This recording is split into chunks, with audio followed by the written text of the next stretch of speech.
my pictures and stuff up so I can read these posts the right way. I don't want you saying I scarred you and stuff, Now I got to go on every interview afterwards and say, man, he scarred me. Yeah, man, I don't know what got He caught me off guard. All right, man. Mic check, mic check, mic check. Oh, I can't say more than masters, not more than masters. Mic check, mic check, mic check. Hey, this is a new segment I'm trying to do right now, man. It's going to be called Scarred. I'll get into more about it in a second. First, I want to introduce my guest, the infamous Tyrus Tillman. How you doing, man? Cut it out. I'm good. Ain't no cut it out, man. You're the most famous guy in Augusta, man. Tyrus Tillman. Not at all. I'm just the Tyrus Tillman. What your shirt say? Tyrus Tillman Productions. Oh, yeah. It's famous right there. LLC. Ooh. Yeah, let's go.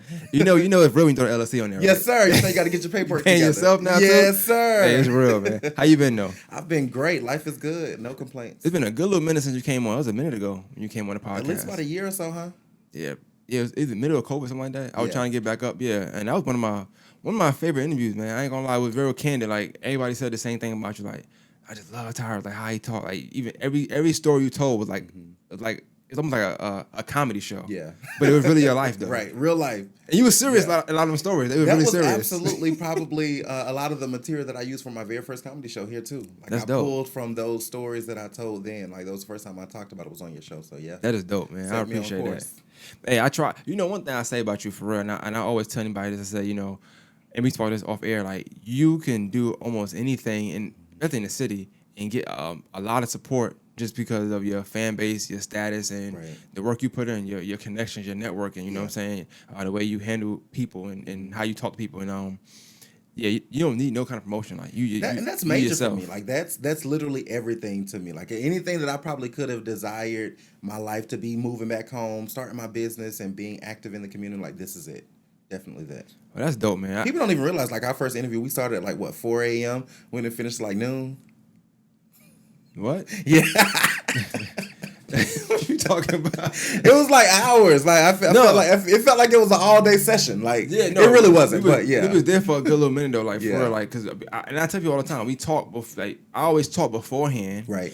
In that time, I wasn't recording my own material. Yeah. You know what I'm saying? So I had Slim in here doing the camera work. Right. And then we always talk afterwards. So and that pod was almost 2 hours. Yeah. So think about it, an hour before, 2 hours, an hour after. It's it seemed like it was literally 30 minutes. We looked back and was whoa, wait, what time is it? Real, for real. Good stuff. That was dope, I man. really appreciated that. Before we get into what I want to get into, and I'll kind of explain the show, what you got coming up? And I asked this question because I don't want you to get scarred by the questions. Yeah. Like, yo, you ask me about comedy stuff, you ask me about this, I want to ask everything about it. I don't currently have anything on the books. I have a couple of private events that I'm hosting, which is going to pretty much keep me busy through the first half of August. I am looking at some dates in August for a couple of different shows. Okay. So stay tuned on that. But nothing actually on the books right now. Look, this is one thing I got a bone to pick with you real quick, because I don't see you selling the material from your first show. I haven't seen a link for it. I haven't. I'm so upset. So, and you reached out to me. You did. I look, credit to you when that starts to happen. You get the credit for it because you told me, you was like, hey, you need to record it. You need to put it on a DVD, put it on the link, whatever you got to do. Get it out there for the people that couldn't come. I guarantee you could have made, I'm saying at least $10,000 off that. Just in Augusta alone. So I'm leaving a bag. That's what you're telling me. Yeah, okay, I'll take that. So, I'm mad. So now I know I need to be more serious about recording that content. And I think we talked about this last time when I was on the show. My biggest probably issue for myself is being consistent with content, documenting content, recording content, all that good stuff. Everything I do is literally shooting from the hip. It just kind of comes off that way. And I need to do a better job of cataloging my material. I'm not gonna lie. Documenting my process. So we all do this media thing, right? And you dibble and dabble because you come in the media, but you also do your comedian thing, right. So you kind of all well versed. Yeah. And when I see you getting your material, I was like, let me step my game up real quick. So let me get my people so they consistent stay with me real quick. So when he come through and he rush, right. I can still get part of the wave. And that's what happened. You came through, you did some interviews and it was going up, and then you kind of just did your comedy things. I was like, okay, cool. I didn't stay the course. Didn't fall over and drown, so that was good. You know what I'm saying? Because people drown. Well, and I've been testing my hand on a couple of different things. And it's kind of hard because I think we also, discussed before, and it's still a struggle for me. People still reach out and be like, hey, when you going to do the live prank calls again? When you going to do the prank calls? People there's a group of people in my audience that love one thing that I do, and that's all they want. You know what I'm saying? Like, they'll support here and there most of what I do, but like what they really love is this. Like, some really love me singing, you know, and so they always want me to do singing events or, you know, come on live and sing. And I'm like, it's a little not my thing, you know. It just kind of happens or whatever. You know, if you want me to sing, book me to come sing at grandma's funeral. But that was weird. Okay. So Hey, to sing at the wedding. I still laugh. That is funny though. But so they'll hold me in that box of just that, and it's kind of hard because I don't want to tell the people no. Like, you want, like, the only way for me to continue to be successful is to continue to give my audience what they want. You know what I'm saying? And that's hard when it's a lot of different things. And so I've tried a couple of different avenues to kind of see, do I like something more than this or whatever? But so far that hasn't been the thing. Like, I enjoy all of it, you know? And that's why my logo is 3 Faces of Tyrus, because there's so many different, you know, sides of me. And fortunately enough for me, like, people rock with all of them. You know, one thing like about you that I like is that you can just go on live and just walk for 5 seconds, and next thing you know, I promise to you, 100 people watching. Yeah. All right, where you walking to? And don't let me take 2 or 3 shots, because now I'm in rap. Don't even crack a smile. Yeah. Right. They know what's going on. Yeah. It's like, so you're right. No matter what you do, they supporting. And I think I've seen a lot of people struggle with support, and then you have people like you who don't struggle with support because you typically. I'm not saying you're a social butterfly. Yeah. I hope that word doesn't. I don't know. You're not trying to call me like sweet enough. Nah, hell no. I don't do that. Come on now, you straight as a narrow.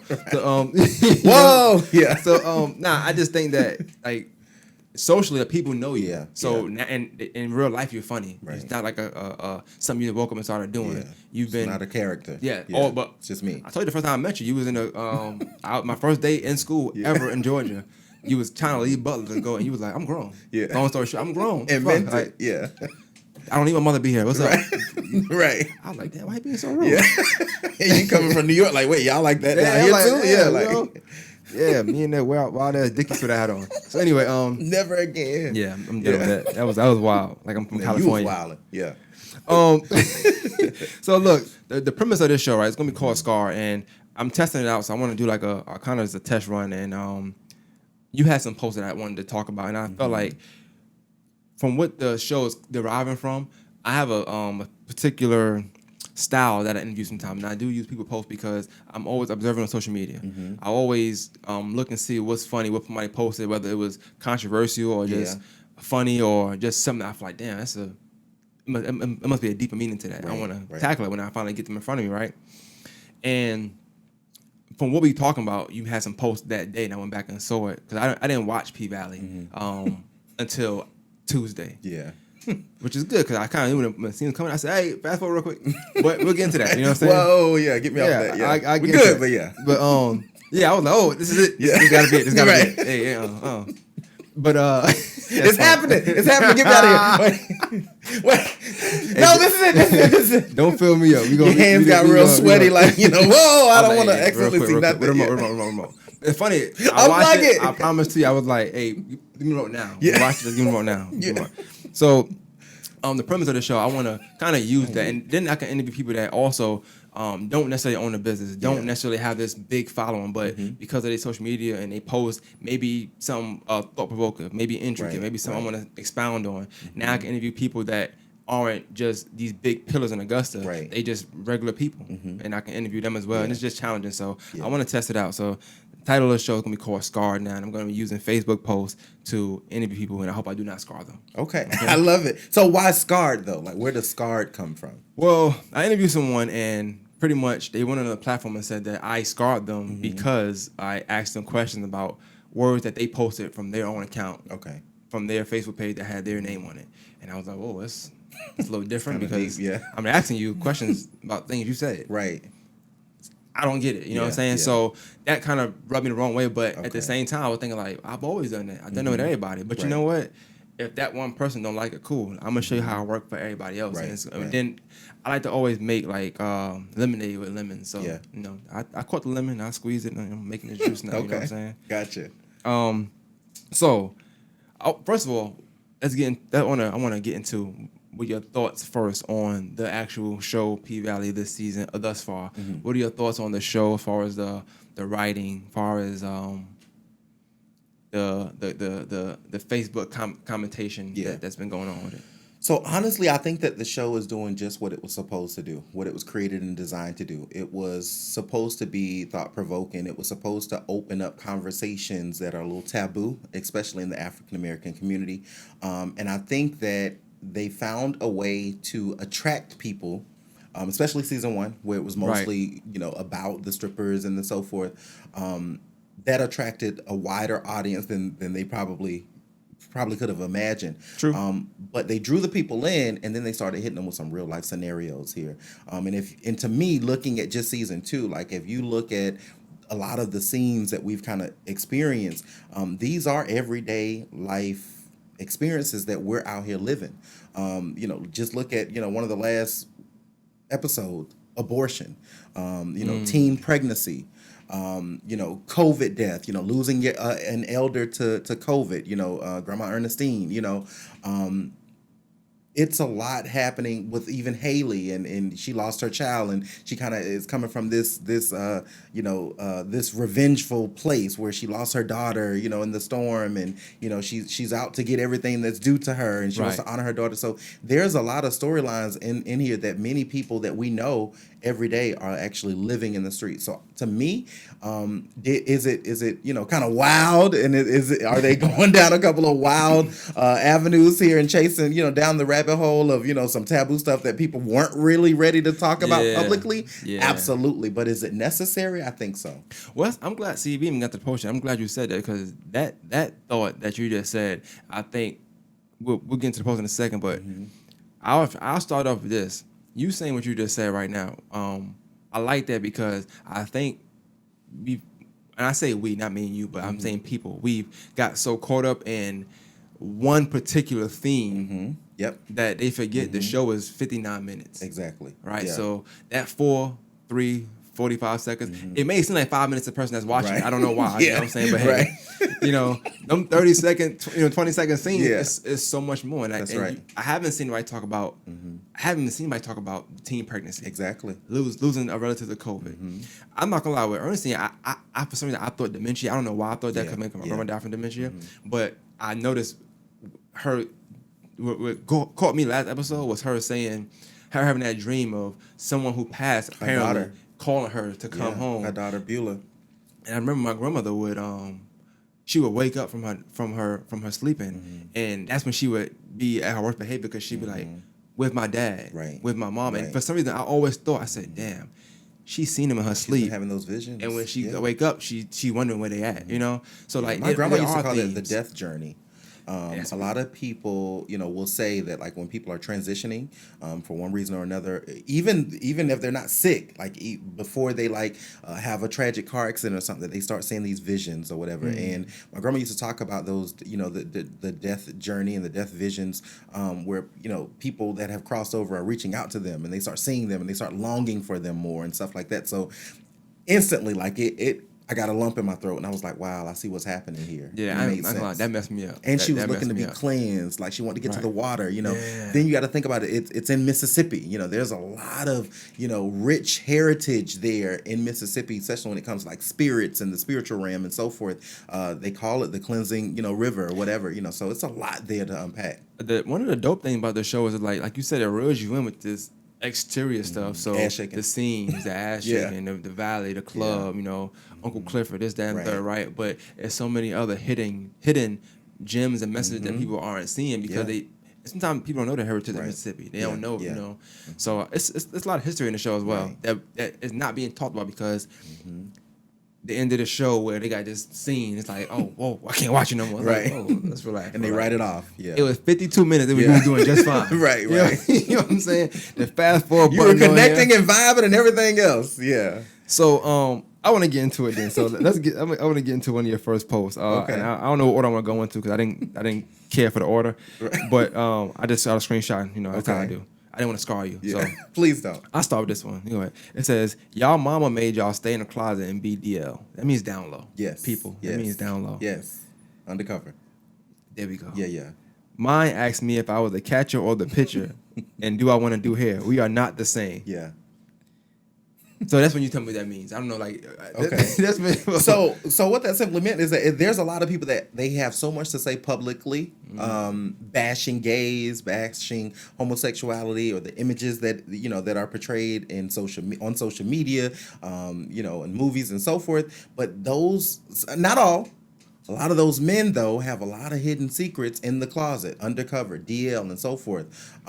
They were raised by families, by a religion, by parents that, did not stand for homosexuality at all. And so it was a constant battle for them. They were never able to be free to be themselves and so forth. And so they were closeted, meaning they had to keep it in the dark, and they still now are living that way. Years later, married with kids, divorced maybe a couple of times, troubled relationships, and maybe even seemingly great relationships with women, heterosexual relationships, and that's not completely who they are.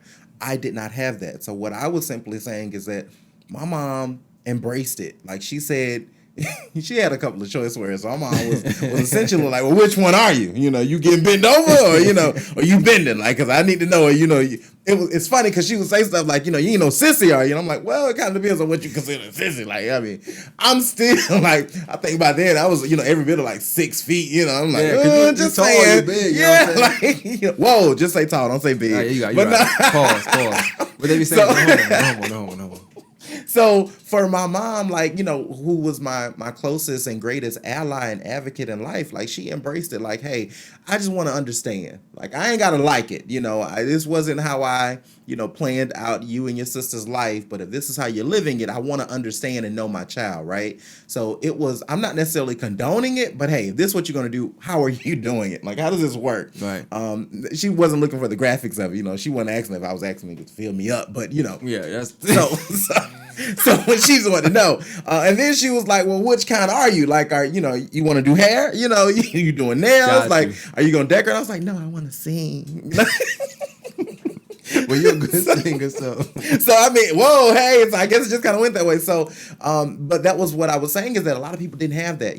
We talked last time about how I didn't have this horrible coming out story, right, where my family disowned me and I was homeless at 13. That's real life for a lot of people that I know. I can't relate to that. That's why I don't do a lot of these LGBTQRS events and so forth. No shade on the community. Love them. I love everybody. But you don't see me at a lot of those events. Actually, probably never. Yeah. I don't really connect, and I can't relate. So we're not the same. Not for nothing. You said the LBG. I don't know the words. I'm not gonna LGBTQ. I started too, so I ain't gonna that. But I seen a book. It's called Gay BCs. You seen that? I just saw a post about it yesterday. I just saw a picture of it. I scrolled. I said, nah, Tyrus ain't got time for this, man. Yeah, I scrolled. I saw it because so it said L stands for lesbian. I'm just letting you know when so it does. So LGBTQ. So that's lesbian, gay, bisexual, transgender. And then Q is queer. But apparently now it's a letter for something for every letter. It say gay BC. So I thought that maybe they had. Well, now 26. you have non-binary. You have all those others, but LGBTQ is all I ever see like on a national campaign of being or communicating and getting advocates or whatever. But that's all I still say. LGBTQ. All the rest of them, I'm not even aware. I mean, I really.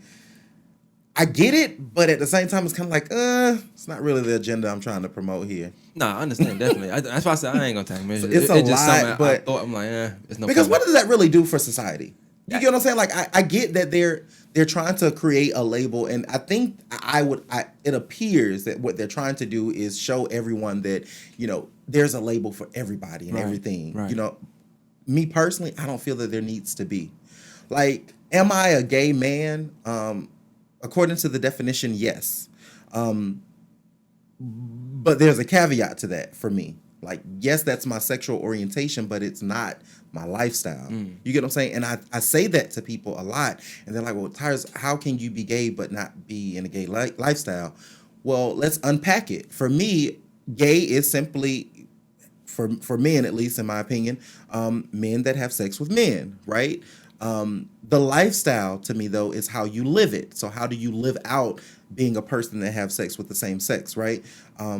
I don't, do the rainbow flag wearing. I don't Vogue, shit. I'm actually a horrible dancer unless, some women folk are, popping it on just, shout out to all the women out there. So, shout out to the women.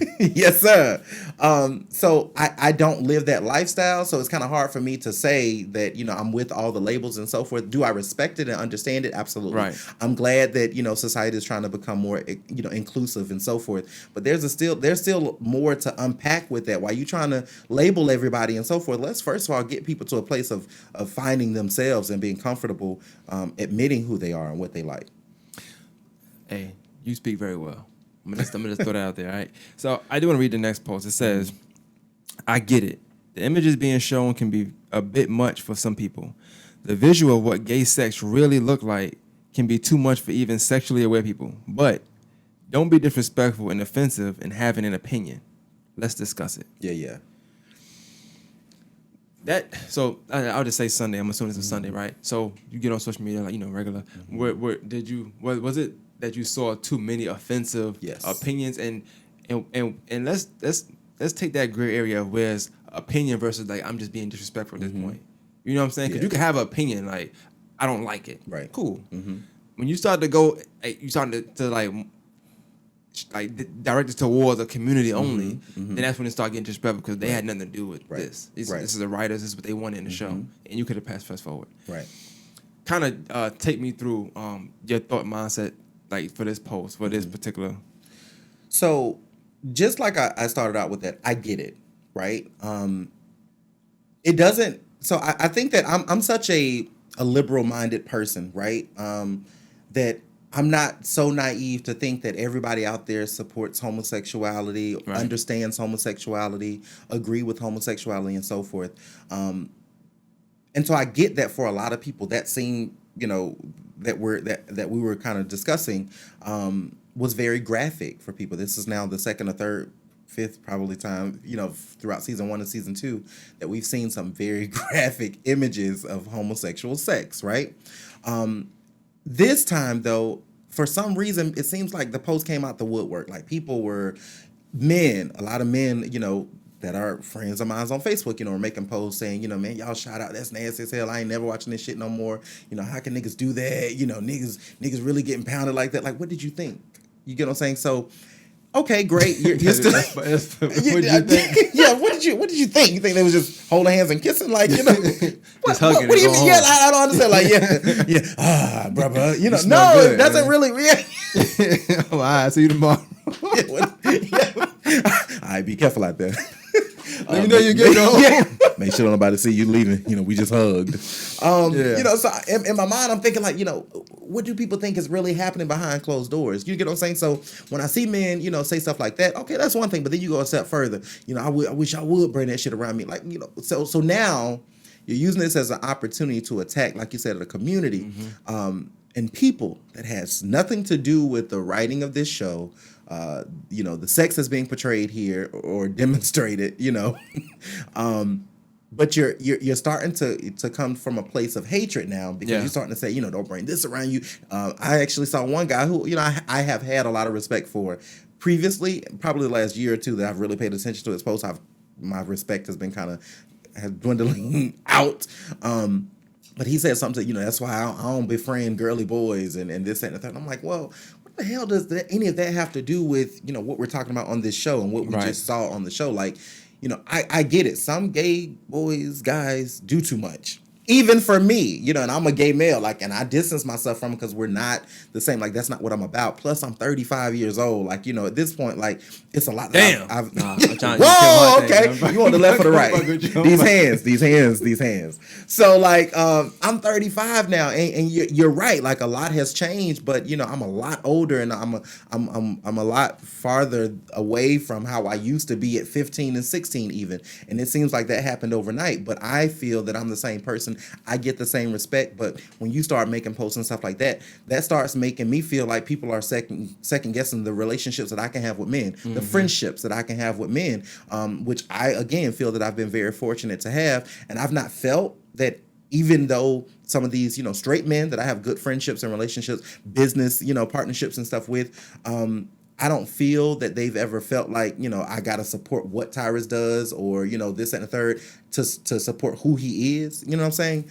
I've never felt that. But what if that starts to become the conversation? Right. What if that becomes the conversation now with some of these husbands and wives that say, the wives say to the husband, I saw you, laughing at Tyrus' post. You ain't gay, are you? Like, I don't want that to become a thing. Right. You know what I'm saying? So I really was making an attempt to kind of, let's nip this in the bud and let's remember, first of all, this is a fictional show talking about real life shit. You know what I'm saying? Like, don't be so naive and closed-minded to not think that this show is also depicting some of your homeboys that you have no idea about. Truth be told, it's depicting some of you all who have so many strong opinions today. Like, you are Lil Murda. You just ain't getting no radio time, no airtime because your music trash. But just saying, the good music. Just saying. And so, and I agree with what you said. And like, it's art imitating life. So, one thing I can say is, I feel like you said it was a lot of, kind of, not even slow, but just real detailed sex scenes, gay sex scenes, right? But they've been the same with heterosexual gay scenes. Heterosexual scenes as well, and they've been very detailed this year as well. Well, not just that. Let's talk about Mercedes and Coach's wife. That's what I'm thinking. Lesbians, right now, that's gay. So it's like, and I'm not. Of course, for me, I'm like, I get, I like, cool, and that's all good. Too bad, bitches. And but I can see from your point of view where it's like, all right, now I didn't hear all this when this went down, but the minute and that was long, that scene was longer. But it was okay. And people was glued to the TV eating popcorn, rooting them on.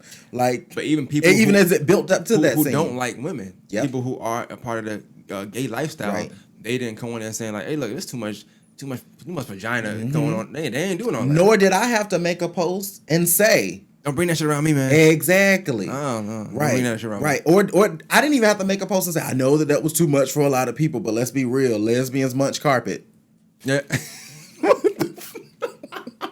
But let me ask you, what's your thought process like when you realize, okay, well, damn, like, as much progress that we do have in the world, that as much awareness that we do have as far as, different lifestyles and things of that nature, it's still not as different. It's still not accepted, even locally. Yeah. Even people that you think know you, like people that you say you had respect for, it's like, damn, I thought things didn't change, but y'all seen this one scene, and it's like the cat what's going on? Yeah. You know what I'm saying? So my thing is that I know that there will always and has always been a double standard between heterosexuals and homosexuals. I think that there always has been since the beginning of time, and there always will be, right? It's okay for two women, it's not the same for two men. Some of the, even interactions, public display of affection, with heterosexual people, applauded. Oh, that's sweet. Two men in the food court at the mall kissing. It's gonna be a little awkward. Yeah. Take that shit home. Get out of here, you thugs. There's kids around here. Kids around. Right? Exactly. But those same kids are watching mama get her ass beat by her dope boy, baby daddy, who only got one of those. That went kids serious there. real quick. I'm gonna tell you right now. That was 0 to 100. Yeah. If anything, ever that was 0 to 100. Just saying. We was laughing and you just went to that shit. I'm like, what? Well, and it happens like that, and I get like that, right? And I be like that, like I really be like, it be kicks, it be shits and giggles, and then I'm like, well, wait a minute, let's really unravel this. Oh my god! And then it's a post like it's a day like that day where I'm just raveling it off because like I'm heated, I'm really slick mad, but then I'm not mad because I'm like, what do I expect? This is life. Like these are human beings, right? So my thing is that there is always this double standard and so forth, but my problem is that these same people, right, sometimes use scenes like what we just witnessed on this episode as an opportunity for them to voice the real them, how they really feel. Some of the women, they had nothing to say about homosexuals, when they were doing their hair, when they was doing their nails, when they was decorating their house, when they was cleaning up their house, when they was, doing things for them, that mostly are stereotypical things that gay men do, right? Right. But time you see a sex scene, it's so much to say, I could never, they ain't going too far and all this and the third. Well, let's be real. Some of these same people that you've called friend and so forth, like now because it's in your living room, not realizing that it's probably already been happening in your living room when you let old boy use your car and you go to work. You don't know what's going on in your living room back at the house. Just saying. There we go again. So I'm just saying, really quickly. I don't know. There's 0 to 100. So I'm just saying, you worried about what's on your TV in your living room. Might be something going on your couch. Yeah, wipe that. So, so the problem is that when stuff like this happens, case in point, there was another transgender murder in the city. Yeah. Just less than a week ago, right? The very first thing I started seeing on those comments was, she must have tricked him. She must, ain't telling that she was a man. She was beautiful, right? Just looking at her at the naked eye, you may not even known that she was a transgender. So, but why do people automatically jump to the assumption that it was someone who tricked someone? Mm-hmm. We don't know the circumstances surrounding that, but because it's the stereotypical way that most transgendered are viewed when they're murdered, that became the story. You get what I'm saying? Right, and that people, when I looked at some of those comments and I click on some of those profiles, we're friends. Well, we were. At that point. Absolutely. Yep. Delete. Blocked. Because for me, stand on who you are. Stand on what you believe in, right? Even if it's controversial, stand on that 100% of the time. Don't use events that happen and tragedies that happen and, scene on an episode, that we're all wildly talking about. Don't just join a conversation because everyone else is in it, because you got to be held accountable to what you say. Mm-hmm. And I think that a lot of times people use this as an opportunity to jump out and be hateful. They, throw shade, slick posts and stuff like that because they feel like, oh, this opened up, the door for me to, say all these things, but you wasn't feeling that way a week ago. You get what I'm saying? Yeah. If you were, though, why were you never just saying that before? Why didn't we know where you stood on this? So I think a lot of people in the gay and, LGBT community realize where some of these people really stand and where they stand with them. And you mentioned a case in the area, which I'm not going to get into because obviously it's still being investigated. Mm-hmm. But it was a case prior to that, and we talk about the little murder and people being down low, and it could be your homeboys. Mm-hmm. I'm not going to get into names or anything like that, but I remember it being a case where 3 people were shot, but 2 women were murdered. 2 women were murdered. Right. And the other one just happened to survive. Mm-hmm. But from my understanding, it was because they kind of said, hey, and you like boys, you can boys, you da-da-da-da. Right. And this is somebody who's a whole gangster out here, pretty much. You know what I'm saying? This is a gang member, like, and it's like, that's a little murder. That's deep. That's, but it can get that real. Mm-hmm. So when you say things like, little murder could be a homeboy, that's a heavy gang in Augusta. Yeah. That's everybody's homeboy. You know what I'm saying? Yeah. If you think about it from this perspective, is that there is likely a little murder in every group. Yo, somebody said this the other day. Oh, I was doing Fire Nights, be talking to them briefly because I know I'm going to talk to her with you, so I didn't want to get into it too much. And I said, yo, it's probably a group of people watching this right now, like, yeah. And I said, the person that ain't looking, that's who it is. Yeah. They refuse to look around. Like, they just focus right on the screen. They ain't looking away. Yeah. No, but I know. And it could be also the one that's looking around like, they ain't seeing nothing that I do that makes it. Which one of y'all? Hey, y'all saw that? Yeah, this shit crazy, ain't it? But now they gotta watch how they throw something in the trash, But it really, I bend at the knees. It really speaks to the fact that, like, as far as the community has came with things of that nature, like, there's still so much more to go. So much, yeah. And when you think about, they put too much TV, it's awareness all around, and that still hasn't made anything less. Right. If that makes sense. But you know what, man? This is where I stand.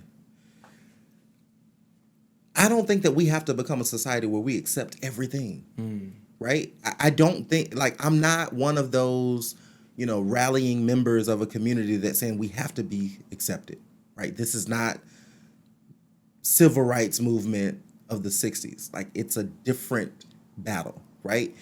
For me, the battle is the right to be who you are, right?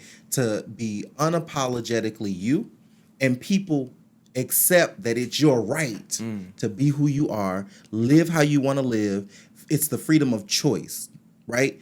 that's what I'm always driving, is that you don't have to accept the lifestyle. You don't have to come out and be an ally wearing rainbow shirts and so forth. You just have to be okay with saying that's their life. It's their business. Whatever somebody wants to do, I don't have to understand it. I don't have to like it.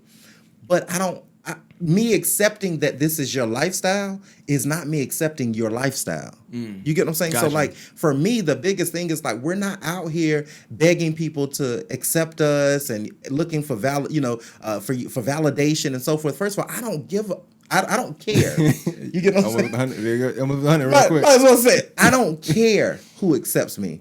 I don't care if they agree with the things that I say, the things that I do, the lifestyle that I live, allegedly. What about respect? It's really about the respect of I'm a human being, I'm an adult that makes decisions for myself, and I'm not out here looking for validation. I don't need it, right? Now, I get that a lot of people feel that, you have to, if you support me, you have to, visibly and publicly, show your support by doing this and by doing that. To me, it ain't even about all of that. Just simply don't bash me, though, because you don't agree with it. Don't bash me because you feel like you got an opportunity to say what you want. Because now you're going to probably get your ass whooped. Because you're a man at the end of the day. At the end of the day, on respect, you can get it. You be fighting a lot? So I have not in quite a while, but I have definitely. Think you still got it? I know I do. What's your record?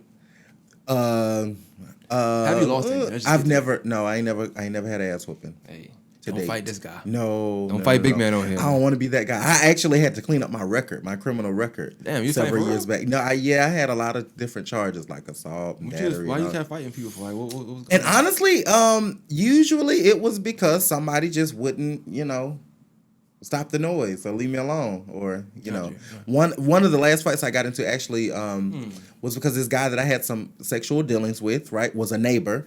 He thought that someone had caught wind of what we had going on because his baby mama had wrote like fag on his door, like in like white. She used like some white out. She just playing. He going crazy. Yeah, well, because they had a very their relationship was full of like domestic violence and all that kind of stuff. It was real weird or whatever. He ain't gonna be with him. Makes sense. That's not what he wanted. That's not what he wanted. Let me stop. It's not funny. Domestic violence is not funny. Wait a minute. Not funny. So he had a lot of pent up anger. He wanted to fight it out with a man. So she wasn't 6 feet, man. Just saying, and that was standing. So she had wrote this on his door because they had an altercation or whatever. He was high as hell, and he just immediately thought that I had said something to her or whatever. Well, why would she put it on my door? You must have told, blah, blah, blah. I was like, actually, I didn't. So he made it into something else in the street, telling everybody, I was around here lying on him. I had never said anything to anybody. Nobody even knew. So when you start saying that, of course, everybody was like, wait, huh? What? Yeah. Why would that be a thing? Yeah. Why would he say that? And then, of course, it's me. For a lot of people, my word is bond. So, like, if I say it, okay, so he kind of put that out there. And one day he just caught me. He was just like, yeah, what's that? He just saying all kinds of shit. And I was just like, look, leave me alone. Like, go ahead and about your business. Hey, all right now. I'm still a man. All right now, you want these hands? Kept going, and we locked up. And that was all she wrote. Yeah. I went to jail. Had to beat him up. Did he go to jail? He did not go to jail. Well, I guess usually the loser don't go. They just kind of. Yeah, because my thing is I'm always gonna go too far. Oh damn! If I say stop and leave me alone, go about your business or whatever, and you don't, and if it gets physical, I'm gonna go too far. So the police came and I was still going too far. I went to jail. Well, damn. I mean, that was cool, I guess, right? Yeah. I was still going too far. And they was like, stop, I'm gonna tase you. that leads me into your next post, because speaking of going too far, not something you said. Just okay. I'm reading the post. But this for clarification, I don't think you ever posted anything and I was like, oh, what he got going on? Everything is always like, it's funny to me. Whoa, calm down. It's always funny to me. Chill, bro. And that stuff for some reason, it's somebody you do, it don't bother me, because I just feel like I'll just snooze him on mute. I feel like maybe I could tell he's gonna go a whole week being wild. Let me snooze him real quick. Or I just keep scrolling. Like, I don't know. Like, wait, so do you ever have to do me like that? You like, I know it's gonna be one of them weeks. Like, nah, because he ain't rap for me. I post and go. Like, I've been really responding my own comments on there. I'd be laughing the day later. Like, y'all all funny. Yeah. You know what I'm saying? Boy, y'all was wild yesterday. I know it's like, you know what I'm saying? Because I'm thinking I'm ignoring them. Right. It says, don't let P-Valley get your asses whooped with the slick offensive comments. It's a TV show. Watch it or don't. But I'll give you a live show when I feel like you're being disrespectful in real life. Yeah. I feel like you just told us this story. I chose violence. Yeah. Here, you know what though? Here's, I think, one of the biggest things that I want people to think about. This show requires a subscription. You got to pay to watch it.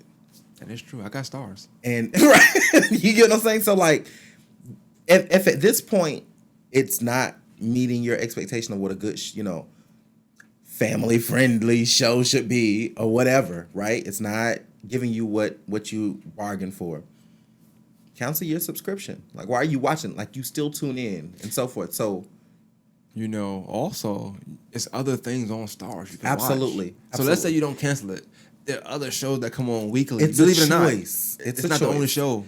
You so know that? don't go on and make it seem like, like this is Empire, which was on Fox 54, like free television. Like, you could it's go not back. that. You can go back and watch Power if you wanted to. Mm-hmm. Right. You could. I watched Raising Cain. Raising Cain, yeah. I'm not gonna lie. I watched the episode. I was like, you know what? Last 10 minutes kind of got me. It's a lot on there. There's movies on there, everything. But I guess the thing is, I want to know your opinion. For somebody who is complaining constantly week in, week out about that theme, all the themes in this show, they're constantly talking about that theme. Right. Okay, cool. Let's take all other things out. That's something they focus on for whatever reason. Right. I don't know what they got going on inside them. Yeah. All right. Maybe they domestic. Might need to look inward. Yeah.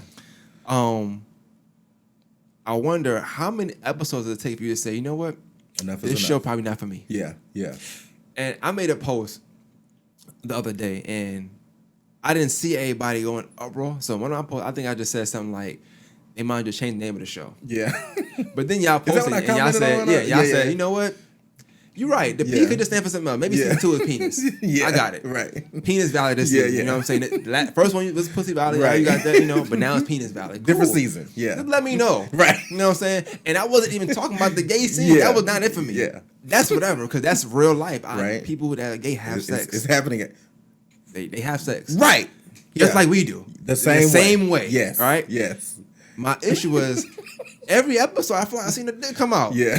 And that was throwing me off. I'm like, oh, this is new TV. Like, even when it was the heterosexual scene. Yes, I was like that. Shouty in the club giving head. I was like, whoa, you gonna pull it out? Okay. It's just like, oh shit. Okay. Yeah, just like, that's what we doing. Yeah. Okay. Like, when you seeing a chick about to give head on most TV shows or movies or something, you're not expecting to see a dick. Right. But then, he's sitting there and all of a sudden you watch just porno, there. all right, I'm expecting it. Yeah. They're gonna be naked. Yeah. Cool. You know what I'm saying? About to happen. But you also get the pick, okay, I'm gonna watch, girl on girl, whatever, right? Yeah. But when I'm watching that, I'm like, oh, they didn't do this season 1. Yeah. This is the first episode. I'm like, okay, I get it. They just trying to throw a little flavor in there. Then I kept throwing a dope on that motherfucker. I'm like, all right, now how many penises we gonna see? I promise to you, I can't. How many more is there out there? Hey, I think it's one for every episode. Exactly. Yeah. And honestly, the reason why I don't get mad about it, I'm not mad about it, because for one, I really care about art and just like the writing of the show. I've been more upset that the show wasn't really fulfilling to me at the time, right? Yeah. And I made a post on Slim. He's a funny guy, but Slim said something funny in there. The first episode, I was like, I don't know what it's gonna do for me. He was like, what you need? You need another Uncle Murder and Uncle Clifford scene, whatever, or whatever his name is. Yeah. And I'm like, all right, I ain't responding. Yeah, you know what I'm saying? That really pissed me off. Yeah. But then look how it happened. Yeah. It's been happening ever since. Exactly what you got. Yeah. But in all respect to whoever, how everybody feel about this, we have to really agree that is a very important part of the show. Right. Because that part of the show, as much as men don't want to agree, maybe they want to feel like they just macho, that's a very compelling part of the show as well. Right. Because it's two main characters that when you first watched it, you didn't think about. I don't know. I didn't think about it like that. But you then didn't see it going that way. Yeah. But they've created such a compelling theme though. And relationship. Like it's a point to the show storyline. Exactly. They've afforded the attention to have that be a bigger part of the story. Right. Even his homie, like that, and I don't know how y'all feel about that, but that threw me off, because when that was, I'm not saying y'all all like, I'm not saying that, but they went 0 to 100 in one scene. I was like, whoa, what the? So that caught me off guard. Very. I was like, what the fuck? These two gangsters? I did not. So I know it happens, right? But like even. Okay, so just for myself, I've always gravitated towards and had sexual relationships with very manly straight men, straight acting, straight living men, right? DL undercover men. So that is the scene that I most relate to, at least Uncle Clifford and Lil Murda. him and Big Teak though, most guys who are like DL or whatever, like they don't go for the manly, you know, bruh, you know. Which is another theme. Because I spoke about a case, and not to put his business out there, but I can tell he's been in jail for a long time. Yeah. He probably, and people won't admit it, some people actually have sex with men first when they go to jail at 15, 16. They ain't had sex yet.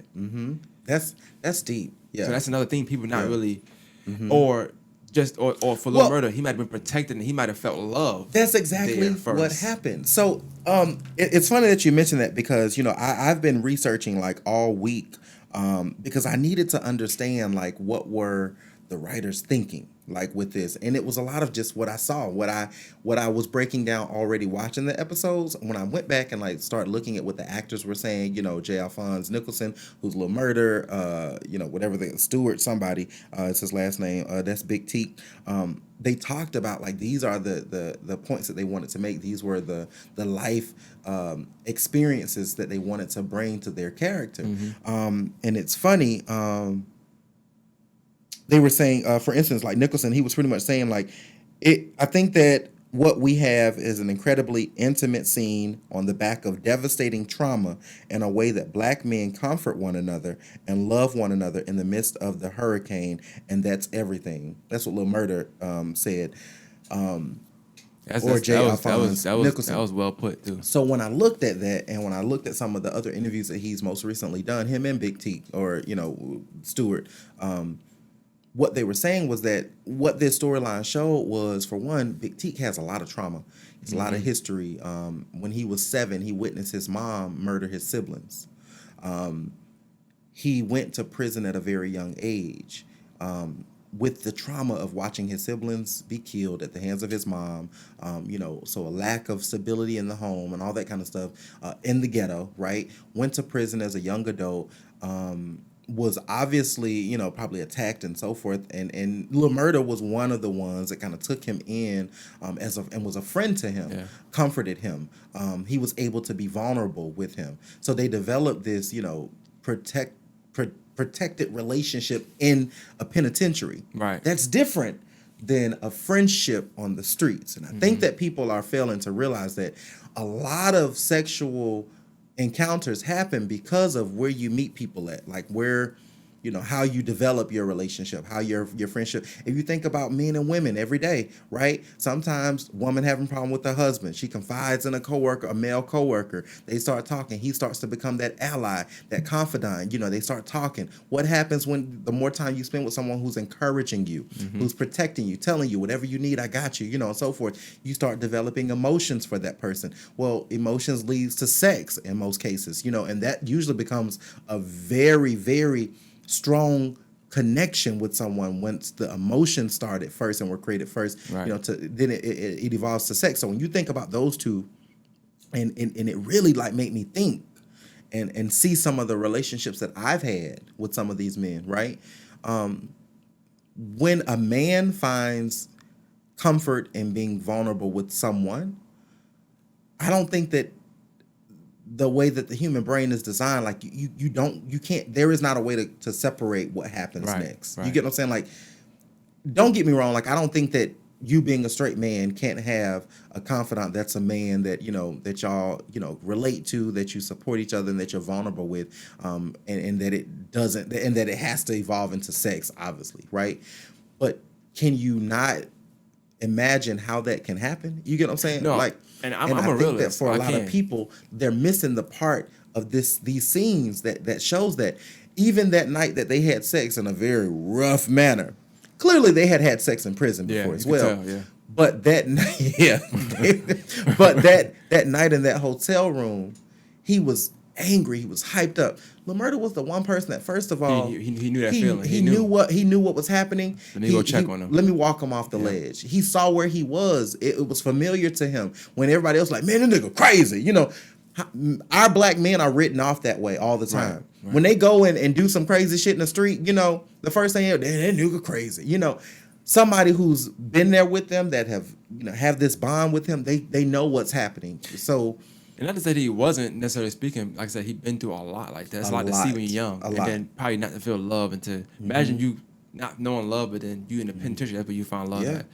You know, like not to mention when you come out, everybody's expecting you to be this person that they knew before you went in, and that was a lot for him to live up to. Yeah. Like he came out, nothing was familiar to him anymore but Lil Murder. And he was trying his damnedest to keep him, grounded, giving him a car, trying to give him some resources, helping him out, gave him a job on the road with him, let me keep you with, next to me or whatever. But, that those actors were portraying that scenario in a way that could resonate with its audience. There is somebody out there that feels that. I think it's something to say, and I want to definitely commend those two actors for putting on a phenomenal job.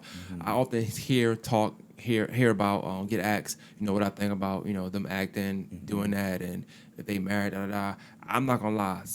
To me, I feel like when it comes to art, and it's so important to me to actually convey art in its truest form.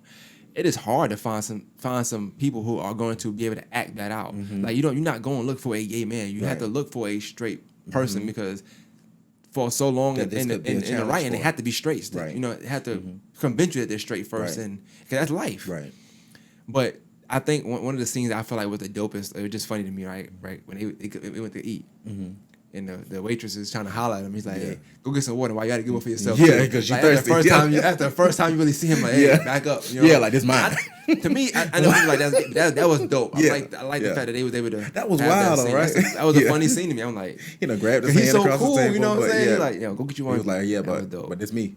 Yeah, for real. You know what I'm saying? Back up. And I thought that was dope. Like to see that exchange. Like I just like art, and I'm not into the whole. That's this, that's that. I don't care. Like I said, it's a subscription. It's not for kids. Right. So kids shouldn't watch it. So I don't want to hear that as an excuse. Honestly, adults watch it, and adults have the decision to whether they like something or don't like something. So, And everything should be that way. That's how it is. I would have hoped that this could have, started some of these conversations just like what we're having. To just I didn't scar you, did I? Definitely not. Okay. Yeah, definitely not. Yeah, we good. We good. I can honestly say that it's going to take more conversations with people that can be transparent. Not everyone can afford to be that way. You know what I'm saying? But at the same time, I knew that it was more behind just what we were seeing. That's what made me kind of go researching, let me look at some actual interviews of these actors and see, what were their thoughts? What was their mindset when they actually, was acting, this scene out. And I'm like, who they spoke with, like who they talked to get this kind of insight. Like, hey, I've been in penitentiary 15 years. I came out when I was 26, but I went when I was 14. I've been around grown men all my life. Yeah. I don't know no women. Yeah. You talked about a case, and I of course will never, try to. So what I feel is that a lot of these men, young adult men, 20 to maybe even 30 now, they went to prison at a very young age, right?